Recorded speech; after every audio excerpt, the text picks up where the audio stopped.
$796 million. That's how much per year goes to conservation efforts through state licenses and fees for hunting alone.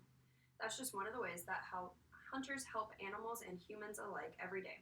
Today, I'm going to tell you about why we need hunters and why people should stop judging hunters. Us hunters also help with population control, bringing back endangered species, the economy, and can provide natural free-range food for our families and the homeless.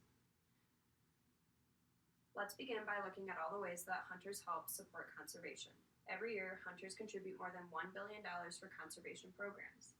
$796 million come from those licenses and fees. $440 million come from donations alone made by hunters. $371 million come from a self-imposed tax that hunters gave themselves starting in 1937 that comes from things like guns and ammo and other hunting gear. And then for every dollar spent on the duck stamp, 98 cents goes towards wildlife conservation, and the duck stamp is needed for any kind of waterfowl hunting. And so all that money combined up top goes towards things like habitat restoration, research, and wildlife law enforcement efforts. And thanks to hunters, some animals like elk, white-tailed deer, and wild turkeys have made a comeback. In 1907, there was only 41,000 elk that roamed in the U.S. Now there is more than 1 million, and that's according to the Rocky Mountain Elk Foundation. Also in the 1900s, only about 500 white-tailed deer remained. Now there's more than 32 million roaming around. And in 1900, there was also only 100,000 wild turkeys, whereas now there's more than 7 million wild turkeys. Wildlife is a natural resource with a surplus that hunters then harvest. That surplus is determined by the DNR, and the DNR monitors the population, and every year they change the limits on what hunters are allowed to harvest for that season. And hunting balances wildlife population with what the land can support and to help limit crop damage. Every year, annually, in Wisconsin alone, hunters estimate that $37 million are done in crop damage by animals like deer and stuff like that, whether they eat on it or trample it or anything like that. And then overpopulation can also lead to a decrease in food supply, and with a decrease in food supply, that can lead to animals that start wandering. And when animals begin to wander looking for more food, there are generally more car accidents. On average, about 1 in every 167 drivers will have an accident from hitting a deer this year alone. Living in Wisconsin, those odds increase to 1 in 72, and that's more than 2 times the national average. For every deer that's hit by a car, a hunter takes 6 deer. From 1975 until 2007, the deaths related to car versus deer accidents was on the rise. And then from around 2007 till now, that has started to see a decrease, and that's potentially, they think, related to the increase in interest in hunting. And also 1 million animals are killed each year related to car accidents, and so without hunting, you could just imagine what that number would be like. Hunters also spend a lot of money on their gear for hunting and help the economy. Not only do they spend money locally, but a lot of hunters travel to other areas where they have to spend more money on things like hotels and gas and more licenses.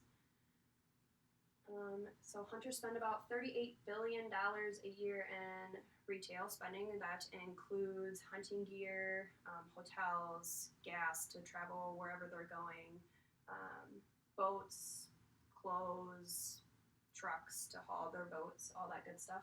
And that also, so not only are they supporting the business that they're shopping from, but they're also supporting then those employees that have to be employed there so that people can go and buy those things. So that helps people from game wardens to the motel clerks where they're checking in at. Lastly, us hunters get to enjoy locally grown, free-range meat. Hunting provides us with the opportunity to get to eat what we just harvested.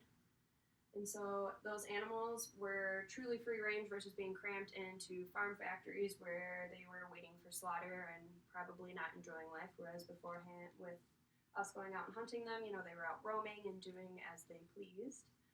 There's no additives, hormones, or dyes added to our meat, because a lot of times some people just process their own meat or they pay someone locally to process it for them.